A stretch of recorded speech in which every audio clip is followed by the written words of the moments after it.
Madame, Monsieur, tout le plaisir est pour nous de vous savoir nombreux, mais davantage de vous savoir bénis à travers ce canal qui vous montre le chemin de la vie par la vérité.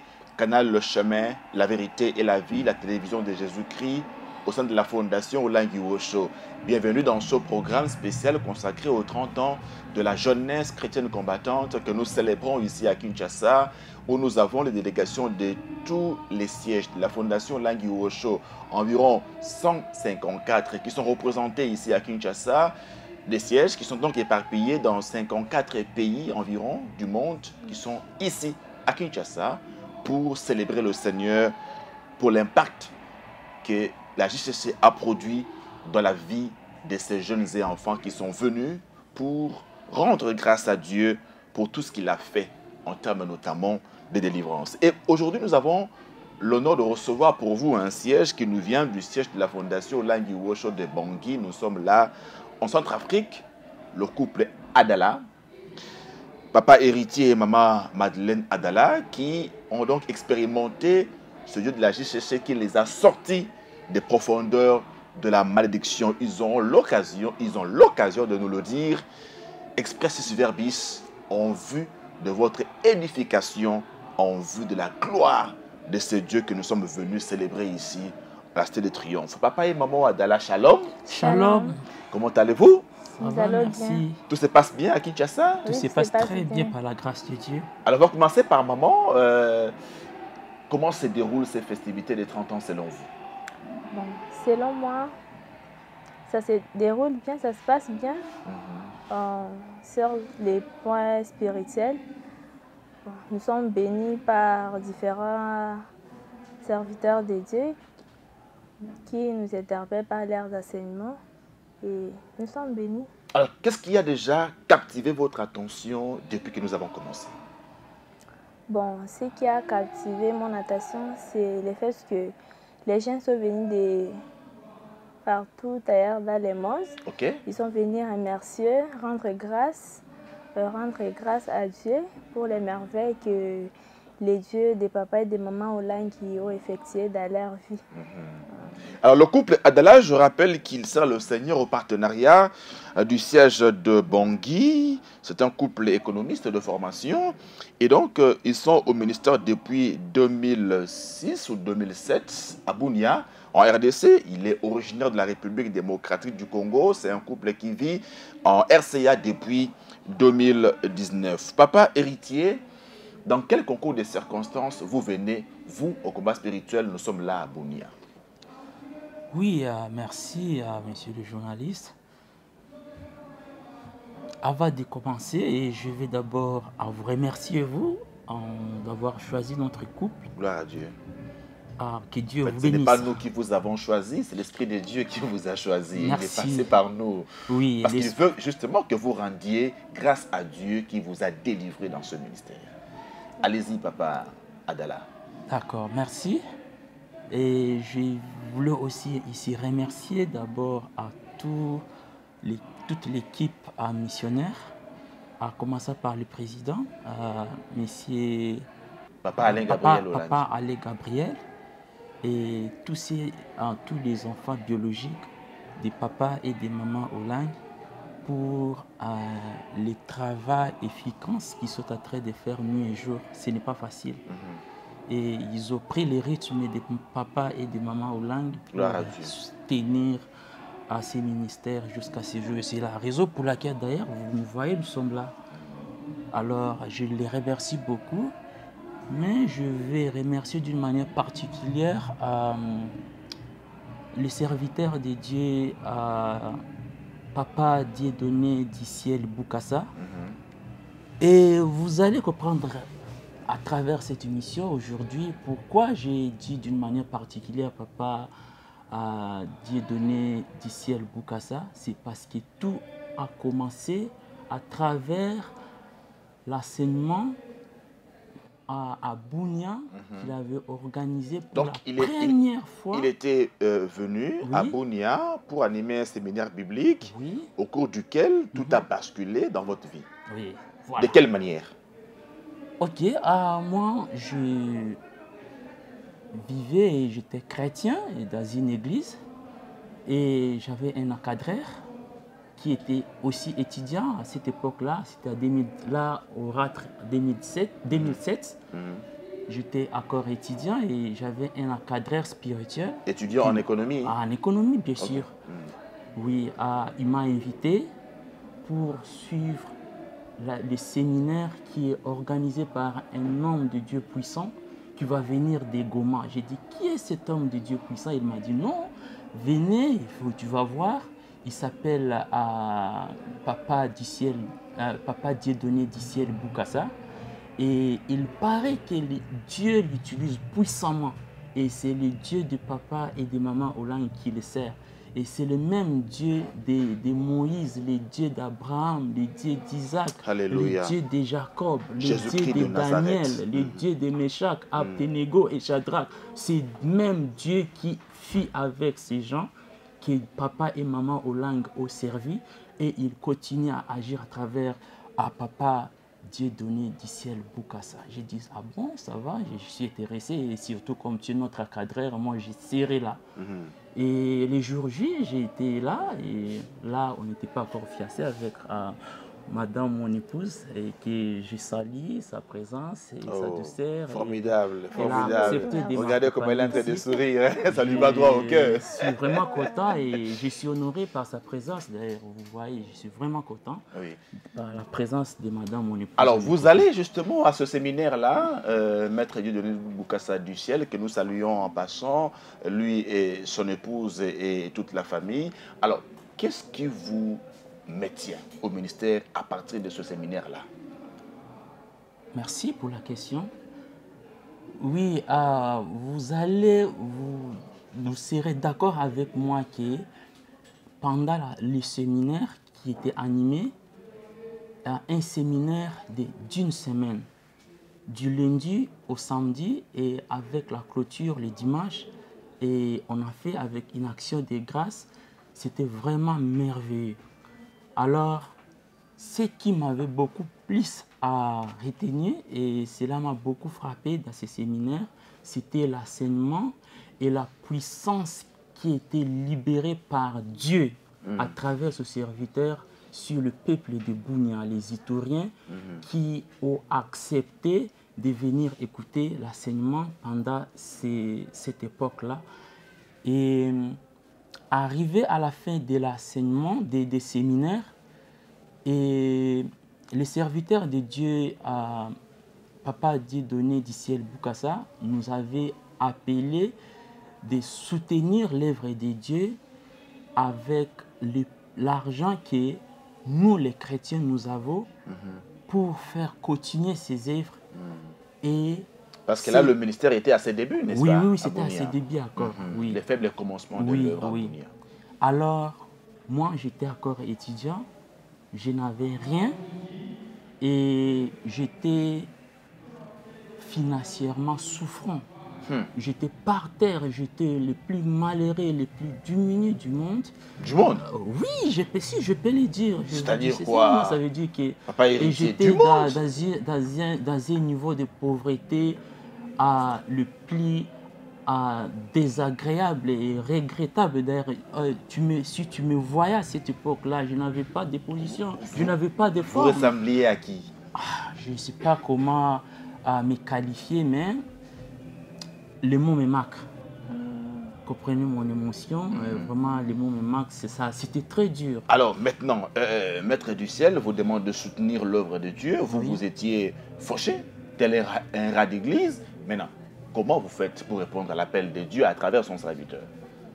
Oui, à cette époque-là, il y avait, comme j'étais étudiant, moi-même, je me payais les études, c'était difficile parce que je me débrouillais moi-même pour payer les études. Oui, c'est vrai qu'avec l'aide de certaines personnes, membres de ma famille, ainsi de suite, mais beaucoup plus de gens de l'église avec qui nous prions, qui par l'aide de l'Esprit Saint qui les touchait, il me soutenait d'une manière ou d'une autre, financièrement, moralement et matériellement. Et à cette époque-là, il y avait une personne qui m'avait aidé avec le frère académique, parce que je n'en avais rien, mais je ne lui demandais pas de l'argent.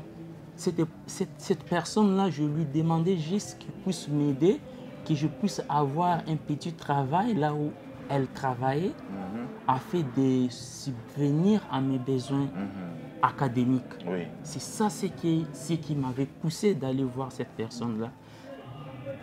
Heureusement, elle était gentille. Elle avait cherché quelque chose pour moi. Elle avait voulu me connecter pour me donner le travail. Et oui, à cette époque-là, en tant qu'étudiant, ce travail-là pourra m'aider et me faire étudier. Mais je lui ai dit, vu la condition de ce travail-là, cela ne va pas me permettre d'étudier au même moment de travailler.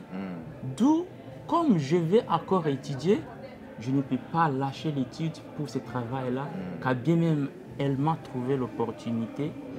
Je lui avais dit qu'elle m'excuse. Ok, alors maintenant, par rapport à l'appel de Maître du Ciel. Oui, après cela, elle m'a soutenu maintenant financièrement. Elle m'a donné un peu de l'argent pour que je puisse aller payer les études. Et lorsqu'elle m'a donné l'argent, je n'ai pas payé. Et c'était pendant la période du séminaire. Du séminaire. Et j'ai pris le paie que j'avais, j'ai mis dans l'enveloppe et j'avais remis. Comment cela s'est passé? Lorsqu'on faisait l'appel des fonds, les séminaristes nous a dit d'amener ce que nous avons et que nous venons prendre d'abord l'enveloppe. Il s'était mis à l'hôtel. Il nous a dit que chacun vienne prendre et qu'on fasse avec foi. Qu'on le fasse avec foi. Et nous verrons comment ce Dieu agit dans la vie des fidèles. De ceux qui croient à ce Dieu-là. Et comme je n'avais pas de l'argent, je me suis dit, je vais aller prendre l'enveloppe. Mais ce que j'ai mis dans ma valise là, qui était pour les frais académiques, je ne sais pas aussi où je vais trouver encore de l'argent ailleurs. Mais je vais prendre quand même le paie que j'ai, je vais mettre dans l'enveloppe. Je vais aller essayer de donner à ce Dieu et voir ce qui se passera après. Alléluia. Et je l'ai fait avec foi. Mais ce qui était étonnant, lorsque je partais prendre l'enveloppe, il y avait plusieurs personnes qui venaient prendre l'enveloppe. Malgré votre état misérable. J'étais malheureux, mal habillé, très sale. J'étais parmi les gens qui partaient aussi prendre. Et ce n'était pas un montant moindre. Et en tant qu'étudiant, très sale. C'était combien, papa héritier? C'était 50 $. Mais pour moi, les 50 $, c'était une fortune. 5 millions à cette époque-là.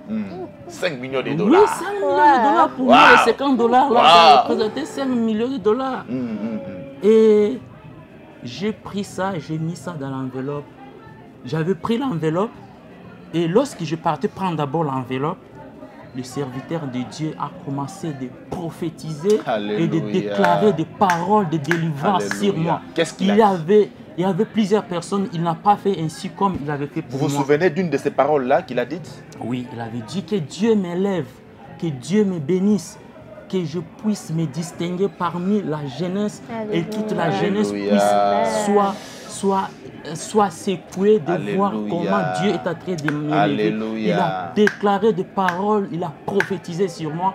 Et qu'est-ce que j'ai senti, monsieur le journaliste? J'ai senti comme s'il y avait des choses qui tombaient sur mon visage. J'ai senti quelque chose de peu bizarre, mais après cela, je me suis senti comme si je venais de me laver avec de l'eau tiède. Alléluia. C'était vraiment... Gloire à Dieu. Alléluia. J'ai pris l'enveloppe, je suis rentré à ma place. Et il y avait quelques membres de ma famille qui étaient là, qui me voyaient. Et je suis sûr qu'ils s'étonnaient. C'est vrai qu'ils s'étonnaient parce que lorsque je suis rentré à la maison, certains des membres de ma famille ont commencé à dire, mais cet enfant est en train de s'inquiéter beaucoup, de dire que non, il n'y a personne qui s'occupe de lui, il n'a pas de l'argent, il n'a pas les moyens pour aller étudier. Mais il a pris l'enveloppe de 50 $. Et d'autres ont commencé à se moquer de moi. Et ils ne savaient pas aussi où est-ce que je vais trouver de l'argent. Et c'est vrai, ils avaient raison. Ok, alors le lendemain, vous êtes rentré avec l'enveloppe de 50 $ et vous l'avez remise. Non, oui, le dimanche, c'était l'action de grâce. J'ai pris mon argent, j'ai mis dans l'enveloppe, je suis parti. Et comme tout le monde partait remettre, j'ai remis. Et les jours où j'avais pris seulement l'enveloppe, alors que je n'avais pas encore mis de l'argent, et c'est le jour-là que ma vie avait changé. C'était le jour-là parce que je ne l'avais pas fait. Je ne l'avais pas fait pour faire. Non, j'avais pris l'enveloppe avec foi, avec détermination. Je crie à ces dieux, c'est vrai.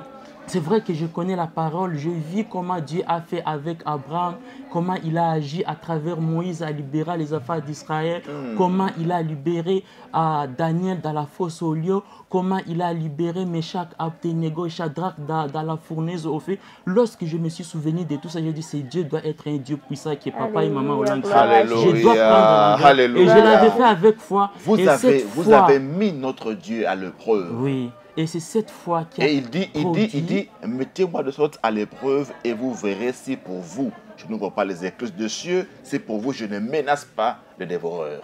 Alléluia. Alléluia. Alors vous faites ça et vous sentez une paix intérieure vous envahir.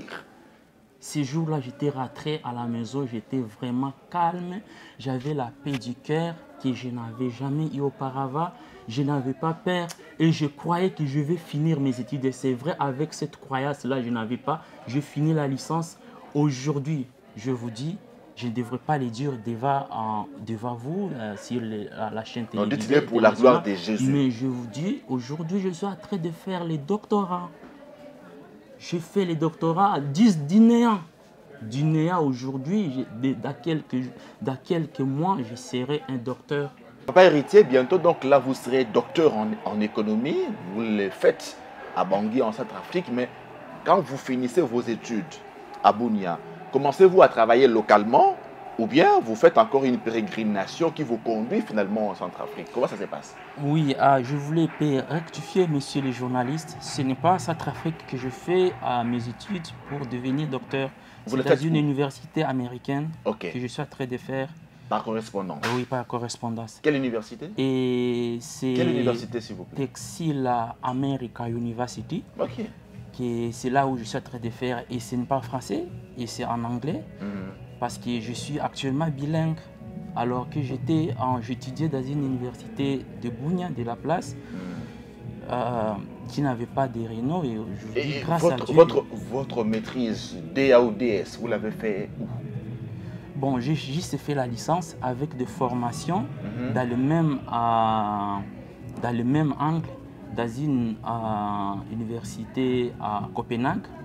Et c'est là c'est cela qui m'a permis d'avoir l'accès de faire aujourd'hui mon doctorat. Ok, alors, donc votre premier emploi, vous le trouvez localement à Bunia? Oui. Et là, à l'histoire, après avoir sémé, tout Dieu m'a fait grâce, je finis les études. Après avoir fini les études de la licence à Bunia, j'ai eu mon premier emploi et j'étais envoyé à Kisangani. Je travaillais là-bas, je suis rentré à Bunia, je fais quelques mois et j'avais eu un bon salaire qui m'a permis d'aller étudier, à l'étranger. Je suis parti étudier à l'étranger. Un bon salaire qui vous permettait de considérer $50 comme 5 millions de dollars? Plus que ça. Et cela m'a permis d'aller étudier à l'étranger. Je suis parti, je fais l'anglais et je fais l'informatique. Et c'est cela d'ailleurs qui a permis aujourd'hui que vous voyez, si je fais aujourd'hui le doctorat en anglais, c'est parce que j'avais fait l'anglais, la formation d'abord avant. Et je suis rentré à Bunia. Donc, lorsque je rentre à Bunia, j'ai rencontré les frères qui m'avaient invité pour le séminaire du Maître du Ciel à Bunia. Et il travaillait quelque part et il m'a vu juste arriver de l'étranger avec l'anglais à la bouche, avec la maîtrise de l'informatique. Il a dit non, je dois m'attacher à toi, même si je suis ton encadreur, je vois quelque chose de chez toi. Alléluia. Tu vas m'aider, je vais comprendre l'informatique, tu vas aussi m'aider pour d'autres choses que je ne sais pas. Ce que toi tu sais, tu vas aussi m'aider. Alors j'ai accepté tout de suite parce que c'est mon encadreur, il m'a aidé d'abord, il m'a connecté avec un ministère chrétien de combat spirituel qui m'a fait, qui a boosté ma foi. Alléluia. Et c'est vraiment une bonne chose pour moi. Alors, oui. de Goma, comment vous vous retrouvez en Centrafrique? Oui, de Bunia d'abord, je me suis retrouvé à Goma. Oui. Parce que lorsque je travaillais, Dieu m'a fait grâce là où mon frère, là, mon encadreur travaillait. Dieu a permis que je puisse avoir un travail. J'ai eu un travail là-bas, ça test, ça interview, ça quoi. Je suis parti, lui, il m'a dit juste aller voir notre chef. J'étais parti voir le chef avec foi que moi je sers à la JCC. Le Dieu que je sers à la JCC, parce que là, lorsque je travaille, même mes premiers salaires, j'utilisais toujours pour soutenir l'œuvre de Dieu. Alléluia. Et je suis parti voir leur chef avec foi. On m'a fait signer un contrat, sans interview, ni test écrit, ni quoi que ce soit. Je ne le connaissais pas. Il est d'ailleurs un musulman, le numéro 1 de cette ONG-là. Il m'a juste... ONG internationale? Oui, internationale, bien sûr. Alors, il m'a fait signer un contrat. Quelques jours après notre rencontre avec lui aussi, juste parler, je lui ai dit non, je suis informaticien à formation, je suis économiste à formation, je connais beaucoup de choses, je peux faire quelque chose pour pour cette ONG, pour émerger votre travail. Et il a accepté. C'est ce que j'ai fait et ce que je connaissais. J'ai mis cela en pratique. Je fais une base de données pour cette entreprise-là. Cela a été merveilleux. Il a accepté cela. C'est comme ça que il m'a fait signer un contrat. J'ai commencé à travailler. J'ai travaillé. Après cela, j'ai fait 1 an et 6 mois. J'ai eu un autre travail à la MONUSCO. Et là, je devrais être déployé à Goma. Parce que le poste était basé à Goma. Oui. J'ai quitté ces ONG-là, je leur ai dit non, ça va maintenant, et Dieu a fait grâce, j'ai trouvé un autre travail. Je suis maintenant vers la fin de ma mission avec vous. Je suis désolé de vous le dire, mais je dois partir parce que Dieu veut me tracer un autre chemin professionnel. Et j'ai écrit la lettre de démission, j'ai laissé et j'ai signé. J'ai signé un autre contrat avec la MONUSCO et j'ai pris l'avion des Nations Unies. On m'a amené à Goma. Et là, j'ai évolué, j'ai travaillé. Quelques temps après, on s'est marié avec ma femme parce qu'en 2012, là, on a commencé notre fiançailles avec elle. Vous l'avez connue à la JCC toujours? Oui, non. Elle n'était pas à la JCC. Oui. Mais moi, j'étais à la JCC. C'est moi qui l'avais invitée maintenant à la JCC. Okay. Lorsqu'on s'est connu avec elle en 2012, je lui ai dit non. Le Dieu que je suis en train de servir là, c'est un bon Dieu, c'est un grand Dieu, c'est un Dieu fort. Tout ce que nous lisons dans la Bible, ce que ce Dieu a fait à Abraham, Isaac, Jacob, tout, c'est le même Dieu qui continue avec papa et maman Hollande. Viens qu'on puisse aller commencer à suivre les enseignements parce que les enseignements que j'ai suivis là-bas, c'est des enseignements avec des grandes ampleurs. Ça fait grandir la foi. Et tu ne seras pas déçu si tu viens à la JCC. Elle avait accepté, elle m'avait suivi et on a évolué jusqu'à aujourd'hui. Okay. Alors avec la MONUSCO à Goma et ensuite en RCA? Oui, à Goma, à un moment donné, on disait non, on doit diminuer l'effectif des agents des Nations Unies parce que le budget est aussi réduit et on doit voir dans chaque section et qu'on doit voir qui on va abolir ce poste parce que le budget ne va pas permettre de payer les fonctionnaires. Tout à fait.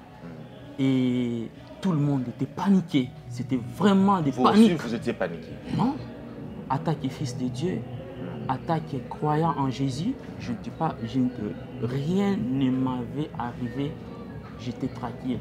Je disais à mes collègues, avec les gens avec qui nous travaillons, pourquoi paniquez-vous? Avant que la MONUSCO vienne, les gens vivaient. Après que la MONUSCO va partir, les gens vont vivre. Et pourquoi vous êtes en train de vous paniquer? Et ceux qui ne croient pas, et ceux qui même, il y a même des gens qui sont des chrétiens qui disent, mais toi héritier, qu'est-ce que tu es en train de dire comme ça? Tous ils se sont soulevés contre moi et c'est comme si je suis venu jeter le feu l'huile sur le feu. Finalement, pour des contraintes budgétaires, certains postes ont été supprimés, dont le vôtre. Et comme je le disais comme ça, un poste a été supprimé, c'était un seul poste, et c'était mon poste qui était supprimé. Et avant même que le poste était en train d'être préparé pour la suppression, je leur disais que n'ayez pas peur. Il n'y a rien qui puisse nous faire peur si on perd ces postes. Alors comment vous réagissez quand on supprime votre poste? Ma réaction était les chants que je leur chantais. Je leur chantais des chants en anglais que je me souviens encore de cela jusqu'à ces jours. Allez-y. Je leur chantais God make a way where not seems to be no way.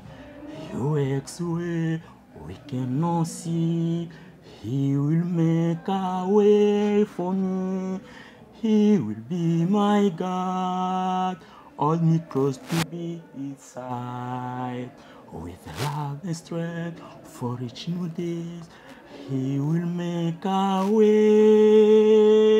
Tu vas frayer un chemin pour moi. God will make a way. Et il y avait des gens qui comprenaient parce que mon chef était américain. Et lorsqu'ils ont dit, mais moi je dois avoir une grande foi. Et ils pensent que même si, comme mon poste est supprimé là, je ne peux pas traîner. Même, c'est ça, les parents qui me disent ça. Comme j'ai la grande foi, ça, ils sont en train de sentir en eux, je ne peux pas beaucoup traîner, je vais avoir le travail. Alléluia. Et j'étais sans froid. Je leur chantais ça, j'étais sans froid. Je savais les dieux que je suis en train de servir, à qui je suis en train de m'attacher. Le Dieu de la JCC. Le Dieu de la JCC, c'est un Dieu puissant. Et si la JCC réunit aujourd'hui pour fêter 30 ans, nous tous, nous croyons avec foi. Nous ne croyons pas aux missionnaires, mais nous croyons à la parole qui sort de la bouche des serviteurs de Dieu, qui sont les missionnaires. Notre vie, la JCC va impacter le monde. Vous chantiez que Dieu va frayer un chemin pour vous. Comment il l'a fait? Et c'est tout à fait. Et Dieu l'a fait. Comme je l'ai chanté là, Alléluia. avec foi, Dieu l'a fait. J'ai fait juste un mois à la maison avec ma femme, mon épouse. On partait toujours là à la JCC. Très bien, très bien. À Goma. Vous allez continuer. Maman, quand papa chantait là, je vous ai vu un peu frémir. Hein? C'était dur pour vous, hein? Non, c'était pas dur. Je me souviens ces jours-là, nous étions à la veillée. C'était la veillée d'un certain vendredi. Il est venu, il me dit, chérie, j'ai une bonne nouvelle pour toi. Je dis, ah, c'est une bonne nouvelle pour moi. Oui. Il m'a appelé au coin. Et puis il me donne la lettre. Oui, à pleine veillée. Donc c'était vers 19h, on s'est préparé. Même nous étions déjà dans la salle. Et il me dit, c'est une bonne nouvelle qu'elle a pour moi. Et elle me donne la lettre. Et c'était la lettre qui m'était faite à son contrat. J'ai dit, waouh, fais des contrats et le travail est fini. Et tu me dis que c'est une bonne nouvelle. Il a dit, oui, c'est une bonne nouvelle parce Papa que... héritier, soyons sérieux, soyons sérieux. Vous travaillez au sein de la mission des Nations Unies au Congo. On supprime votre poste pour des contrats budgétaires et vous appelez ça bonne nouvelle. En quoi c'est une bonne nouvelle? Je vais m'expliquer. C'est une bonne nouvelle parce que j'ai dit à ma femme après, une nouvelle pour moi, qu'on puisse supprimer mon poste moi seul parmi toutes les personnes qui se trouvaient là-bas dans notre section. C'est une nouvelle pour moi. Je reçois cela avec joie et avec foi. Je glorifie Dieu pour cela. Alléluia. Pourquoi je l'ai dit comme ça? Parce que je leur ai dit, Dieu a vu que ces postes, je travaille beaucoup, les salaires là ne me conviennent pas, qui attaque son enfant. Il veut m'ouvrir un autre chemin pour que je puisse avoir un autre travail avec un salaire très élevé. Et vous allez comprendre tout de suite. Tout concourt au bien de ceux qui aiment Dieu. Alléluia. Je leur ai dit ceci. Et j'ai dit à ma femme comme ça, elle est témoin, elle est là. Je n'ai pas mâché mes mots lorsque j'étais en train de leur dire que ce travail, Dieu a voulu que mon poste seul soit supprimé parce qu'il veut me donner un travail avec un salaire plus élevé que ça. Alors, maman Madeleine, humainement parlant, vous n'étiez pas un peu secoué au regard des avantages auxquels papa avait droit, le salaire qu'il touchait aux Nations Unies? Est-ce que vous n'étiez pas un peu en train de regretter humainement parlant? Bon, j'ai regretté, j'ai été secouée et je me demandais comment est-ce qu'on va vivre Et c'est là, c'est ce qui m'a fait peur. Je n'avais vraiment pas l'espoir. Alors je disais, c'est fini. Mais la foi qu'il avait, c'est ce qui me soutenait, il me consolait toujours. Non, ça va aller, tu as un plan merveilleux. Ça va aller. Généralement, ce sont les mamans qui sont plus fortes. Vous n'étiez pas assez forte hein, pour ça. À cette époque-là, je n'étais pas forte. Hein. Et maintenant, c'est comment? C'est vous qui êtes plus forte que papa? Bon, pas plus forte que papa. Mais c'est équilibré. C'est presque équilibré. Alors, Dieu a finalement frayé un grand chemin pour vous. C'est un chemin ou un boulevard? C'est plus que le boulevard des 30 juin. C'est comme les Champs-Élysées, vous voulez dire? Ah oui, hein? C'est vrai. Hein? Alors, je suis entré à prière avec madame. On continue toujours avec le veillée de prière à la maison, ainsi de suite. À la maison, je dormais jusqu'à 23 h. Je me réveillais pour prier peut-être jusqu'à 4 h. C'est lorsque je pars, je me réveille, je m'endors, me paie, c'est le matin.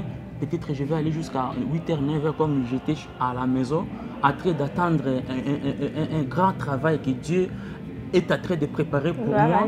Je restais, je ne faisais que prier et pas d'autre chose. Prier, prier, prier et s'endormir peut-être vers 4 h, très fatigué. Alors là, je vais avoir des révélations. Le miracle arrive. Oui, des révélations d'abord. Révélations. Je vais écouter une voix. Il y a une personne que je ne vois pas, mais qui est en train de parler et qui avait 2 listes dans ses mains. Et sur la première liste, il y avait le nom de 11 personnes. Et sur la deuxième liste, je ne sais pas s'il y avait combien de personnes sur la deuxième liste, mais lorsqu'elle a commencé de citer, elle citait les noms des gens qui doivent être engagés pour des travaux dans des entreprises. Mais je ne connais pas c'est quelle entreprise ces gens-là seront engagés.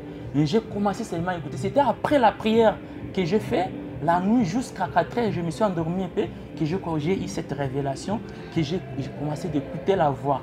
Et la personne a commencé de citer les noms des personnes. 1, il a cité 2 jusqu'à 11. Voilà. Alors, et la première liste, 11 personnes citées, la voix s'est éteinte, c'est fini. Et la personne a pris la deuxième liste, il a commencé de citer. Il a appelé héritier Adala Olivier. C'était mon nom. Et je pensais que la voix va continuer de citer l'autre nom. Et c'était seulement fini. C'était le seul nom qui était sur la deuxième liste. Oui. Et la personne m'a dit, moi, il a dit, toi, le 28 décembre, tu vas commencer le travail. Je vous dis, c'est comme ça, tel que je suis en train de vous transmettre. Je ne mens pas. Alléluia. Je ne suis pas en train d'ajouter d'autres choses, non. C'est ce que j'ai écouté, c'est authentique. Je vous transmets ce que j'ai vécu et ce que j'ai écouté. Toi, tu vas commencer le travail le 28 décembre. Je n'ai pas postulé, je n'ai pas mis le CV quelque part. J'ai dit, ça va, merci. J'ai dit à ma femme le matin, elle est témoin, je lui ai dit, j'ai écouté la voix aujourd'hui. La voix là m'a dit que je veux commencer le travail le 28 décembre.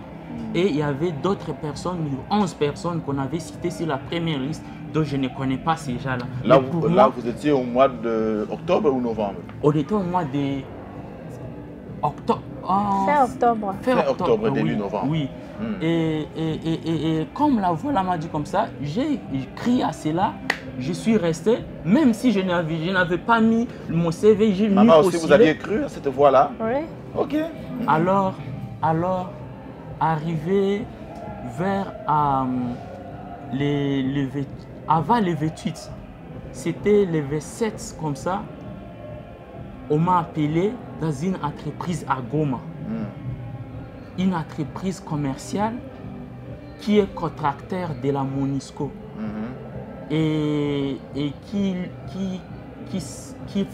fait la livraison de carburant pour la Monisco à travers la République démocratique du Congo. Ils m'ont appelé, je n'avais pas déposé mon CV, rien. Ils m'ont dit, tu es où? Je leur ai dit, je suis à la maison. Et ils ont dit si tu peux venir vite, vite, notre bureau est ici, ici, ici, c'est là. Donc c'est les contracteurs là qui engagent pour le code de cette entreprise qui travaille avec la MONUSCO.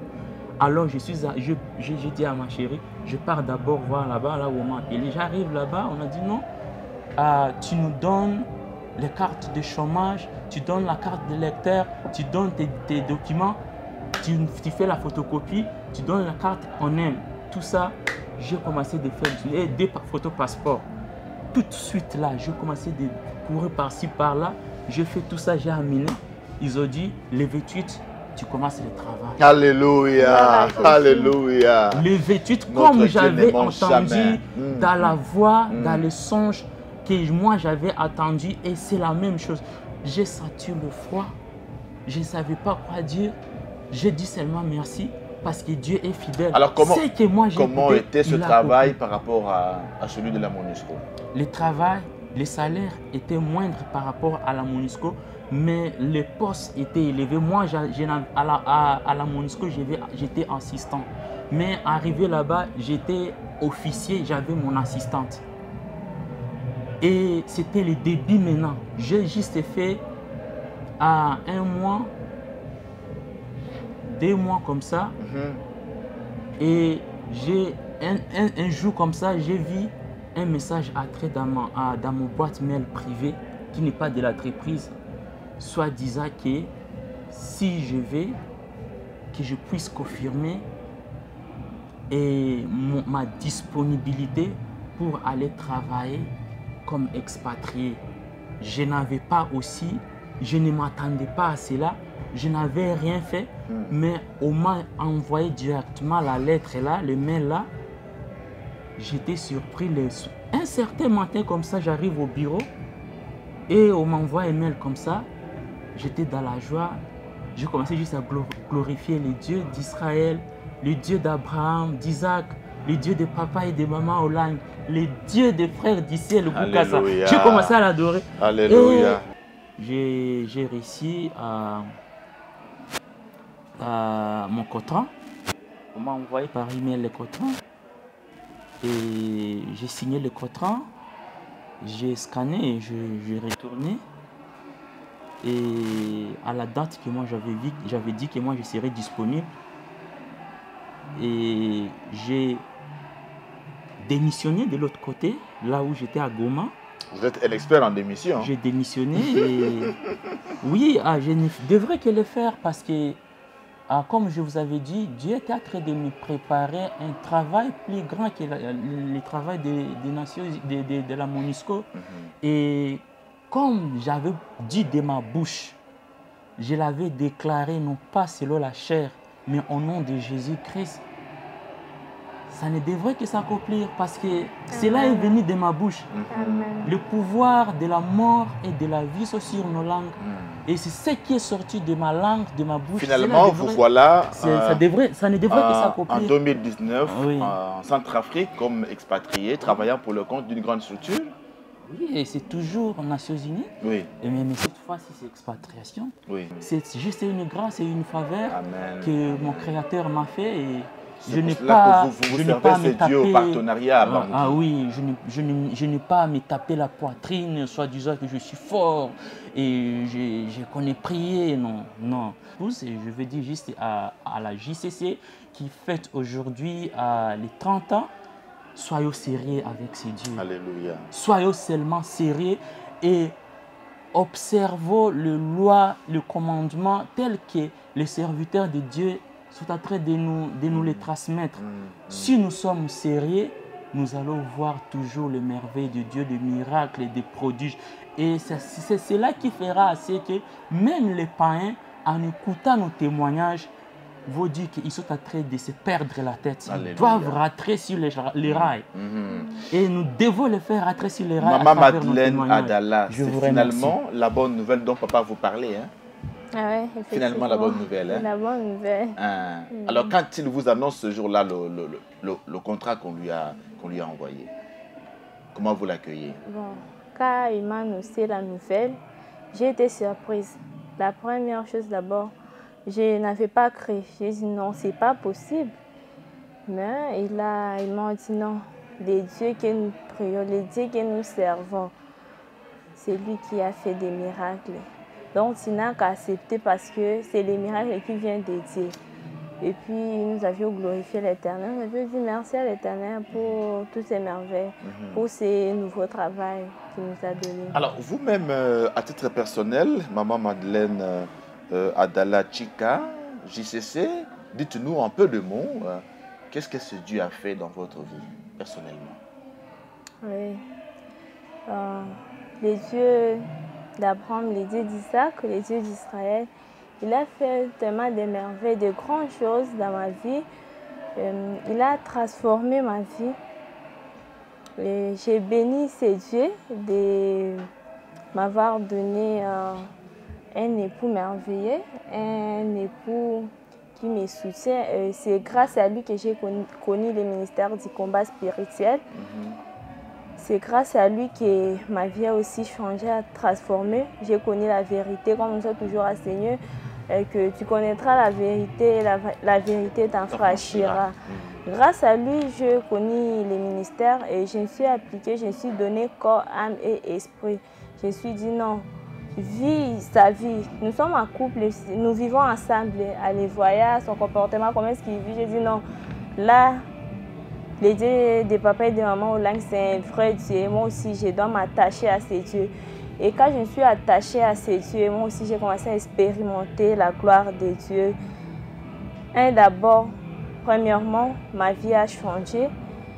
La dimension spirituelle aussi a augmenté par rapport, oui, avant j'ai prié, je connaissais Dieu, mais quand je rencontrais les dieux des papas et des mamans au langue, j'ai vu la croissance spirituelle.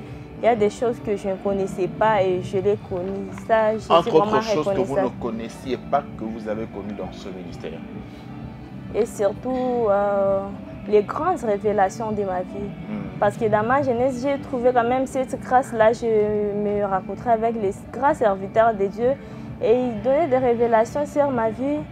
Bon, à cette époque-là, je ne croyais vraiment pas. Mais quand je suis entrée au ministère du combat spirituel, c'est Dieu-là, il a commencé à me parler moi-même, pas à travers les serviteurs de Dieu, mais il commence à me révéler des choses que les serviteurs de Dieu parlaient avant et des nouvelles que je ne connaissais pas alors. Qu'est-ce qu'il vous disait substantiellement? Bon, il y a un grand serviteur de Dieu que j'ai connu à Bounia. Il me disait, ma fille, toi tu seras délivrée, mais bon, à un moment donné, j'ai traversé une période très difficile. J'étais malade. Bon, j'ai parcouru des hôpitaux par-ci, par-là, mais je n'avais pas vraiment la solution. Toutes sortes de médicaments, j'ai pris, mais cela ne m'avait pas donné la solution. Et quand je me suis rencontrée avec cet homme de Dieu, il a dit, ma fille, Dieu a vraiment des plans merveilleux pour ta vie. Et il va te délivrer, mais ta délivrance ne sera pas ici à Bounia. Tu seras délivré dans un autre pays, mais je ne sais pas où. Et effectivement, quand on s'est marié avec mon mari, je suis allée les rejoindre à Goma. Et c'est là que je me suis attachée vraiment à profondeur. Je me suis attachée au Dieu des papas et des mamans au Langui, au Dieu de la JCC. Et c'est là qu'il commence à me révéler encore des choses cachées. Et c'est là que vous avez obtenu votre guérison. Oui, c'est là quand j'ai commencé à prier au ministère du combat spirituel, vraiment ma vie a changé totalement. Que ce soit spirituellement, physiquement, mentalement, tout a changé. Merci beaucoup, papa et maman Adala. Je vais demander à papa Adala de conclure rapidement ce témoignage. Oui, en conclusion, je remercie seulement Dieu de tout mon cœur. Je remercie les dieux que nous sommes en train de servir, les dieux pour qui nous sommes réunis pour ces 30 ans d'anniversaire de la JCC. C'est un Dieu puissant, il a fait des merveilles dans la vie de plusieurs personnes, entre autres moi, qui vous témoignent aujourd'hui. Et je pense qu'il y a aussi plusieurs JCC qui ont aussi des témoignages. Et je veux vous dire que j'ai encore d'autres témoignages aussi puissants Vous aurez tellement l'occasion. qu'il n'y a Vous pas aurez de d'autres temps. occasions, papa. Je m'arrête là. Soyez Et je bénis. pense qu'une autre occasion va se présenter et je vais encore témoigner. Soyez bénis, Je papa vous et maman remercie Adala. beaucoup. Bonne Amen. fête de la JCC. Merci pareillement. J'ai aimé quelque chose que papa héritier Adala a dit. JCC, soyons sérieux avec Dieu, parce que notre Dieu n'est débiteur de personne. Il l'a mis à l'épreuve en donnant les $50 qui étaient réservés à ses frais académiques. Et c'est Dieu qui rend à chacun selon ses œuvres, à honorer sa parole, à honorer la foi de son fils. Et aujourd'hui, Dieu l'a élevé, Dieu l'a béni, Dieu les a bénis diversement. Merci de votre attention. Une fois de plus, bonne fête de la JCC.